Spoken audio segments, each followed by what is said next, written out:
le projet d'aéroport de Notre-Dame-des-Landes.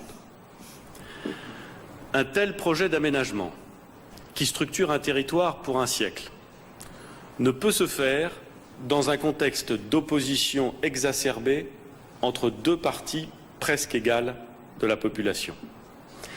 Les grands projets qui ont réussi dans les années récentes, qu'il s'agisse du viaduc de Millau, de la route Airbus entre Bordeaux et Toulouse, ou des lignes ferroviaires à grande vitesse à Nantes, à Rennes, à Bordeaux et ailleurs, se sont tous réalisés, malgré des oppositions locales, parce qu'ils étaient largement portés et acceptés par la population. Notre-Dame-des-Landes, aujourd'hui, je le constate, c'est l'aéroport de la division. Depuis l'élection du président de la République, nous sommes mobilisés ensemble pour renforcer la sécurité du pays et le transformer. La gravité des enjeux économiques que le pays traverse, la gravité des enjeux de sécurité qu'il connaît, exige que nous restions rassemblés sur nos priorités. Le projet de Notre-Dame-des-Landes sera donc abandonné. Cette décision est logique au regard de l'impasse dans laquelle se trouve ce dossier. 50 années d'hésitation n'ont jamais fait une évidence. Cette décision est sans ambiguïté. Les terres retrouveront leur vocation agricole. Contrairement à ce que propose le rapport, elles ne seront pas conservées pour réaliser ultérieurement le projet. Cette décision est une décision d'apaisement. Elle doit aussi être l'occasion d'un nouveau départ, l'occasion de construire différemment, intelligemment. Le Grand Ouest a besoin de solutions pour croître. C'est une région puissante. Sa démographie et son économie sont dynamiques. Elle a besoin, pour son développement, d'être connectée au reste de la France et au reste de l'Europe. Mais précisément, cette connexion ne peut plus s'envisager aujourd'hui comme elle était pensée il y a 50 ans ou même il y a 20 ans. Il y a 50 ans, le modèle pour Notre-Dame-des-Landes, c'était de bâtir le 3e aéroport français et d'accueillir le Concorde pour rejoindre la vitesse supersonique le plus vite possible. Il y a 20 ans, le projet a été redéfini pour réaliser une plateforme aéroportuaire régionale permettant de développer des vols internationaux. Ce projet ne répond plus aux objectifs actuels, aux réalités actuelles de l'organisation aéroportuaire qui réserve à quelques grands aéroports nationaux les vols long courriers.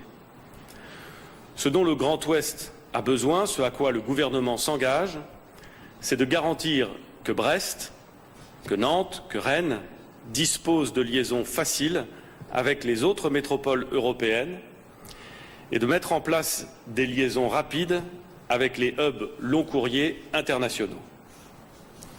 Le récent rapport de médiation a montré qu'il n'y a pas de solution idéale, mais qu'il existe une alternative crédible au transfert de l'aéroport. Cette solution, c'est le réaménagement de l'aéroport de Nantes-Atlantique.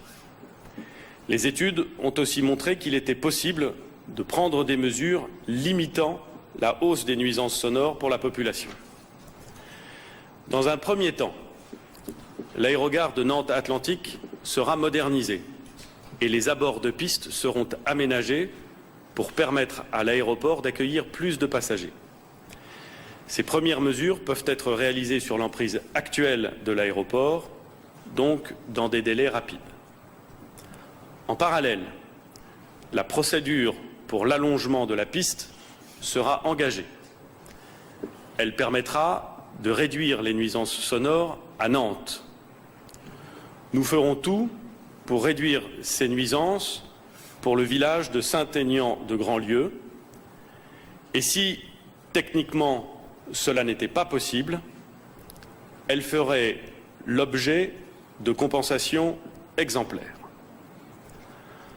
En parallèle, nous accompagnerons le développement de l'aéroport de Rennes-Saint-Jacques, en commençant par l'agrandissement de l'aérogare, pour mieux répartir le trafic aérien du Grand Ouest. L'aéroport de Rennes-Saint-Jacques appartient à la région Bretagne. Nous travaillerons avec la région Bretagne pour permettre cet agrandissement si la région le souhaite. Enfin, nous devons davantage jouer sur la complémentarité rail-air.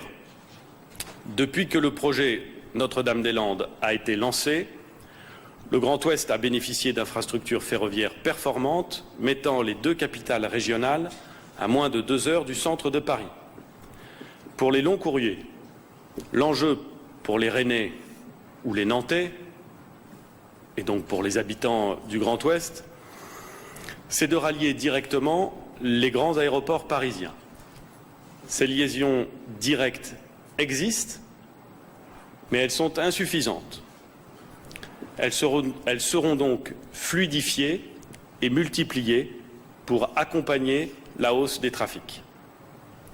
Je demande donc à Madame la Ministre des Transports d'étudier dans un délai de 6 mois les conditions de mise en œuvre de ces 3 chantiers qui se complètent et qui consistent à optimiser l'usage de Nantes Atlantique, à mettre en réseau les aéroports régionaux et à nous appuyer sur les lignes ferroviaires à grande vitesse pour rejoindre les plateformes aéroportuaires parisiennes.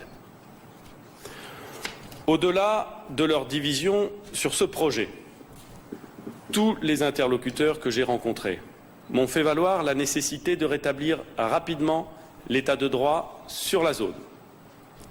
Le gouvernement s'y engage. C'est la deuxième décision que j'annonce aujourd'hui.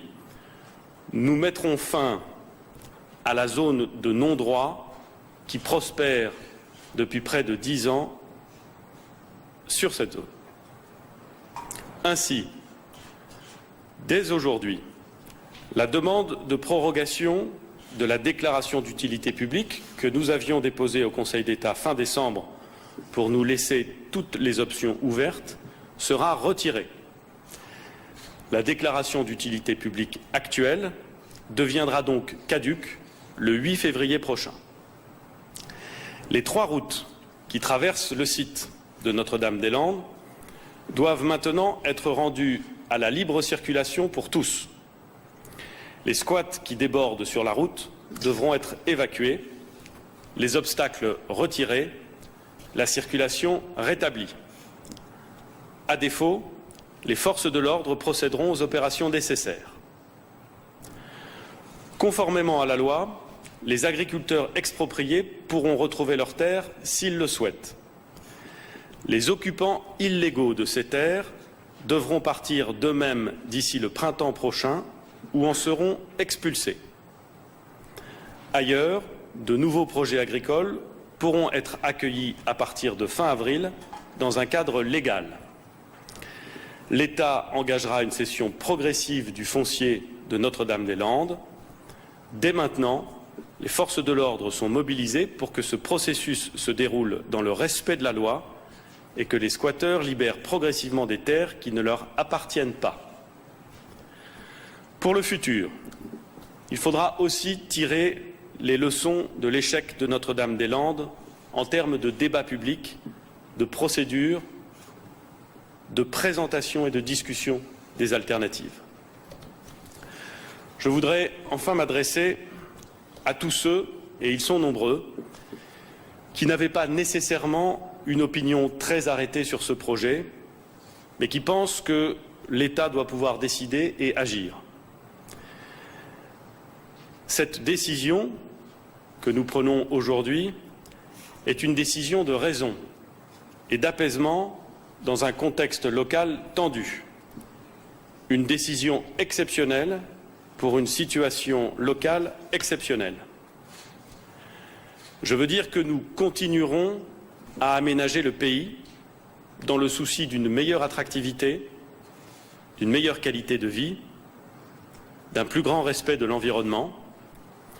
Nous le ferons avec ambition, avec méthode, avec enthousiasme. Nous le ferons avec l'ensemble des Français qui ne demandent qu'à bâtir l'avenir de leur pays et de leur région. Je vous remercie.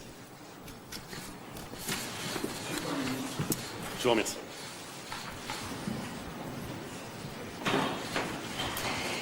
13h50, si vous nous rejoignez sur CNews dans le Carrefour de l'Info, vous venez de suivre en direct l'intervention du Premier ministre qui a donc confirmé officiellement l'abandon du projet de Notre-Dame-des-Landes. Le Premier ministre qui parle de conditions qui ne sont pas réunies pour que ce projet voie le jour. On ne peut pas réaliser ce projet dans un contexte aussi tendu. Yohann Usaï, vous avez suivi